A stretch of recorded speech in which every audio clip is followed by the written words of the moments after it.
Joining us in the conversation now, we have Yale School of Management Executive Fellow, Bloomberg Opinion columnist Gautam Mukunda.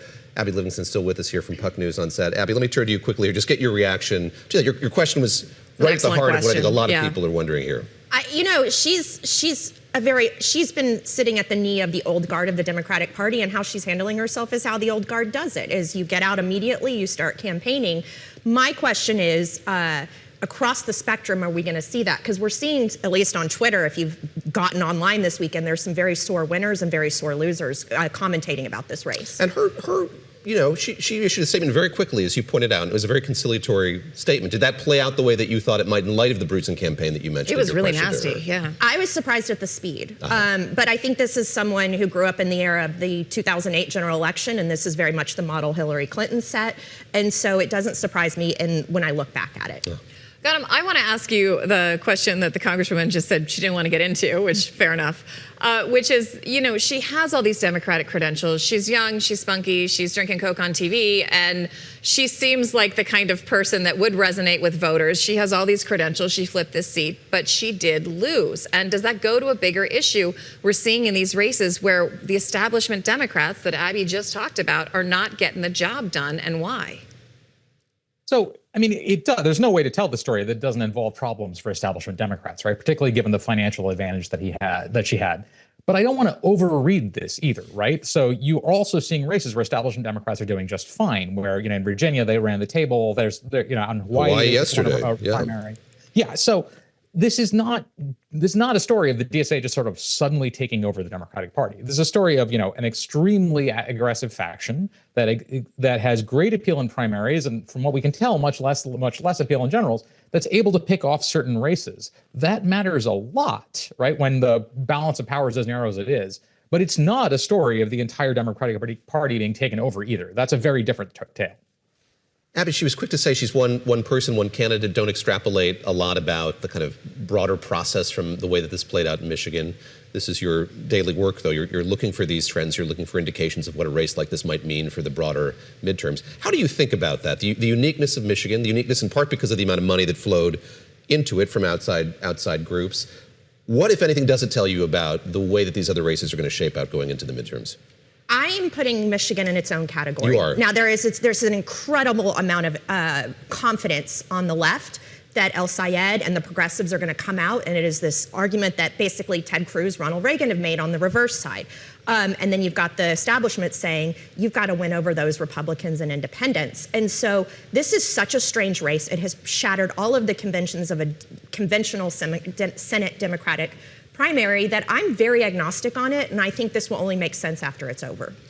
I also want to ask you about the DSA itself and this word socialism, because one thing that I found talking to people who have normal jobs and don't talk about this day in, day out is the average American doesn't really understand what that means. And we're seeing Republicans kind of take that to their advantage, conflating it quite often with communism. According to Axios, the GOP is going to host a socialism telethon for the midterms. Do Democrats need to embrace this so that they can define it, or is it better to try to stay away from a word that a lot of voters find triggering and an automatic no, even if they don't quite fully understand what it means? I'm not sure the DSA knows what socialism means, right? Which is one of these sort of weird things that's going around. So I'm in this call from Sweden, where I'm staying for the summer, and Sweden is, in many ways often described as a socialist country, and it has more billionaires per capita than the United States does. So you can see some conflicts there, right? And the policy proposals, not of the DSA itself, which is kind of out there, but the policy proposals of people like El-Sayed or AOC and things like that. In most of the world, we wouldn't call that socialist. We'd call it social democratic, which would be Germany or Sweden or Finland. And I think that the Democratic Party, right, is sort of dealing with a problem where there's a group of people in the party who are largely, representative of the blue bubble of sort of very highly educated sort of people who maybe don't speak that much to people outside of that bubble and don't really necessarily get how that's perceived. And that's sort of, I think, where that's most strikingly showing up is in Wisconsin with Hong, who, looks like the weakest nominee for a statewide race that I can see since Christine O'Donnell was running ads declaring she was not a witch in Delaware. That's right. Oh, I'd forgotten about those ads. Those were excellent. Gautam, on this point, I think of the role of the DSA here, and there are so many candidates that I've heard in recent weeks saying that they maybe subscribe to some of the values the DSA espouses, but they're not members of the group. And I wonder sort of what's to be done about that. There is, as Christina was pointing out, I think a tendency here to kind of clump some of these candidates in with DSA. You point out the kind of ambiguity of their policy positions, who they stand for, how it's structured, even. Correct me if I'm wrong here, but it sounds like what you're counseling here is that maybe we should have a more nuanced conversation, and perhaps this is what's happening within the Democratic Party now, just about how some of those policy platforms could be brought in or re-brought into the Democratic Party more broadly. I'm a professor. We should have a more nuanced conversation as just a macro that I hit for any question that you answer. But I think what we really need to do is twofold. One is we should say that, look, I would not count the establishment out. This is a huge phenomenon, and they are sort of scrambling to figure out how to make sense of it, and they may or may not succeed. Second, the argument that the DSA is making, and we should take it seriously, is that there are a bunch of unactivated voters who will get activated by their people who will come out to vote in much the same way that Donald Trump triumphed in 2016 and 2024.